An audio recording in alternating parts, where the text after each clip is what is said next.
ലോകമെങ്ങും പാരീസ് ഒളിമ്പിക്സിൻ്റെ ആവേശം ഇപ്പോഴും കെട്ടടങ്ങിയിട്ടില്ല. എന്നാൽ 2028 ലോസ് ആഞ്ചലസ് ഒളിമ്പിക്സിനായുള്ള ആവേശം ഇതിനകം ആരംഭിക്കുകയും ചെയ്തിട്ടുണ്ട്.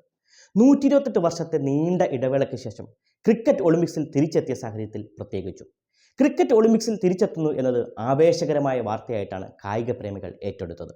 പ്രത്യേകിച്ച് ഇന്ത്യ, പാകിസ്ഥാൻ, ശ്രീലങ്ക തുടങ്ങിയ ക്രിക്കറ്റ് ഭ്രാന്തന്മാരുടെ നാടുകളിൽ ഇത് ആഗോളതലത്തിൽ കായിക രംഗത്തെ കൂടുതൽ ജനപ്രിയമാക്കുകയും പുതിയ പ്രേക്ഷകരിലേക്ക് ക്രിക്കറ്റിനെ എത്തിക്കുകയും ചെയ്യും.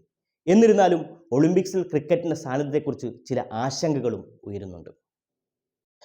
ചിലർ വാദിക്കുന്നത് ക്രിക്കറ്റ് ഇതിനകം വളരെ ജനപ്രിയമായ ഒരു കായിക വിനോദമാണെന്നും ഒളിമ്പിക്സിൽ ഉൾപ്പെടുത്തിയാൽ മറ്റ് കായിക ഇനങ്ങളിൽ നിന്ന് ശ്രദ്ധ വ്യതിചലിക്കുമെന്നുമാണ്. മാത്രമല്ല, ക്രിക്കറ്റ് ഒരുപാട് സമയമെടുക്കുന്ന കായിക വിനോദമാണ്.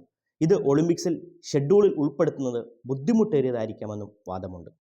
കോഹ്ലിയുടെയും രോഹിത് ശർമ്മയുടെയും ഫോട്ടോ ഉപയോഗിച്ച് 2028 ഒളിമ്പിക്സിൽ ക്രിക്കറ്റിൻ്റെ വരവ് പ്രഖ്യാപിച്ചത് അന്താരാഷ്ട്ര ഒളിമ്പിക് കമ്മിറ്റിയുടെ തന്ത്രപരമായ നീക്കമായിരുന്നു. കോഹ്ലിയുടെയും ശർമ്മയുടെയും ആഗോള ജനപ്രീതി ക്രിക്കറ്റിനോട് താല്പര്യം വർദ്ധിപ്പിക്കുകയും ഒളിമ്പിക്സിനെ കൂടുതൽ ആകർഷകമാക്കുകയും ചെയ്യുമെന്ന് IOC പ്രതീക്ഷിക്കുന്നു.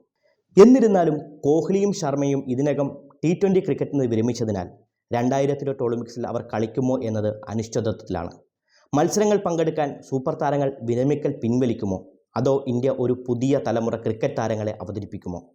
കളിക്കളത്തിൽ എല്ലാം നേടി T20 കരിയർ അവസാനിപ്പിച്ച കോഹ്ലിയും രോഹിത്തും ഒളിമ്പിക് മെഡൽ എന്ന സുവർണ നേട്ടത്തിനായി തിരിച്ചു വരുമെന്ന് തന്നെയാണ് ഇന്ത്യൻ ആരാധകരുടെ പ്രതീക്ഷ. ഒളിമ്പിക്സിൽ ക്രിക്കറ്റിൻ്റെ ഭാവി അനിശ്ചിതത്തിലാണെങ്കിലും ഈ സാധ്യത ലോകമെമ്പാടുമുള്ള കായിക പ്രേമികളിൽ ആവേശം ജനിപ്പിച്ചിട്ടുണ്ട്.